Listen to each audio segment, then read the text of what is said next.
Hey everybody, one of my fears as an economics teacher is students are going to walk out of my door at the end of a semester or a year and not really understand the importance of prices.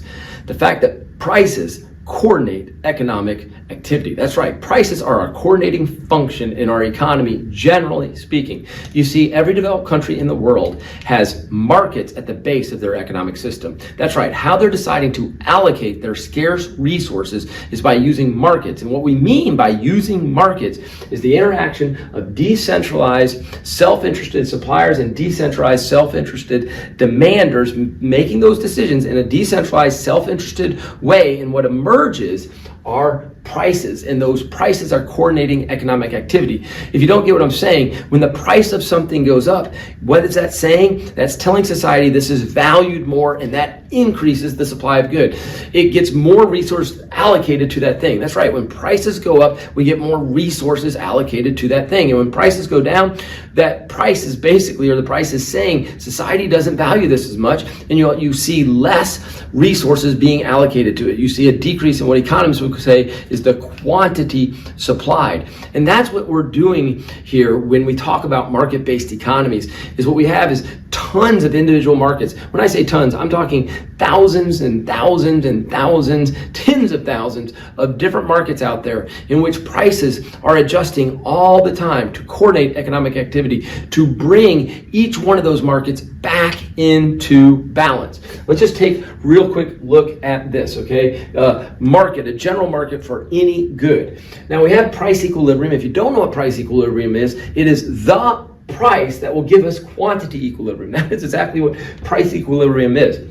It's the price that will give you quantity equilibrium. And quantity equilibrium is a situation that the quantity supplied equals the quantity demanded.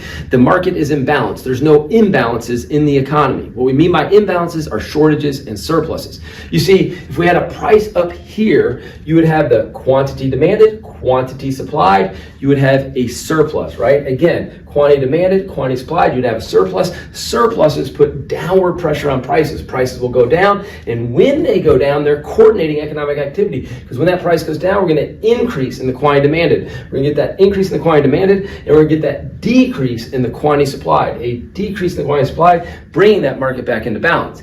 Again, if the prices are too low, okay, we'll get quantity supplied, quantity demanded, we'll get a shortage, right? And when you have shortages, prices go up. And when that price goes up, you're going to get an increase in the quantity supplied and a decrease in the quantity demanded. Again, the flexibility of prices, bringing the economy back into balance.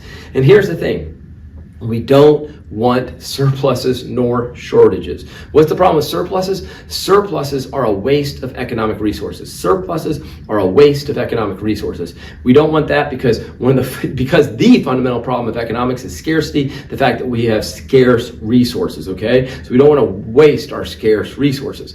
Shortages. What's the problem with shortages? It means no matter how much you may want something, you might not be able to get it. That's right. If we have a shortage, no matter how much somebody might want something or need something, they might not be able to get it. So shortages and surpluses are bad. We want our markets back into balance. Now, understand that if you have a market-based economy, your market signals, i.e. price signals, can be wrong because, as said before, supply is based on the private cost or decentralized decisions of suppliers making decisions based on their private costs, decentralized decisions of demanders making decisions based on their private benefits, not on societal cost or societal benefits. So certainly there might be reasons government should intervene in markets to get prices to better reflect the optimal for society. But here's the thing.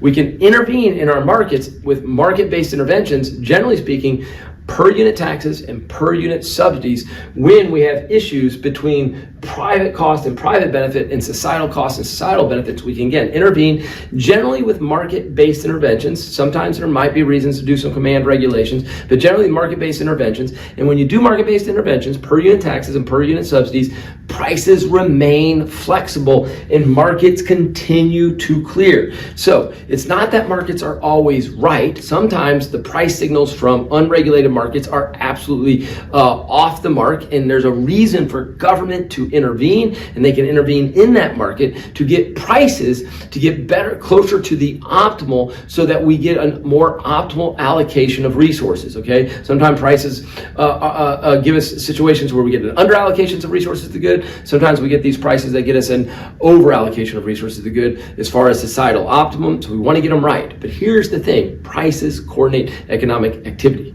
Couple other thoughts really quickly. Okay, when you get into a macro class, you start talking about interest rates and exchange rates quite a bit, and we need to understand reason we're talking about those is those are also prices. The interest rate is a price, the exchange rate is a price. In fact, that should not be strange to us, because it's not strange that those things are prices. We need to understand that every price is a rate. That's right, every price is a rate. If you talk about the price of a taco, you're talking about $5 per taco, that is a rate. Every single price is a rate of exchange. Again, even the price of a taco is a rate of exchange. We're going to exchange $5 for a single taco. Every price is a rate. It's a rate of exchange. So the interest rate is a price. The exchange rate is a price.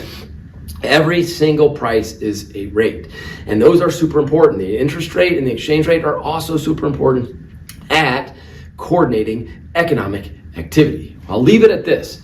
When you think about what career you're going to go into, there's a good chance, maybe it's not, maybe this is not going to hold out for you, but there's a good chance, or at least you can think a lot of people are doing it this way. What they're doing is they're looking out there and they're allowing prices. That's right, the salaries, those are prices, okay? The wages, those are prices. The salary, the wages of different professions out there to draw them in, or make them go, ooh, I don't want to necessarily go there. Where they see low salaries and low wages, I don't necessarily want to go there. Society doesn't value that as much. And where they see high salaries and high wages, that once again, salaries and wages are prices.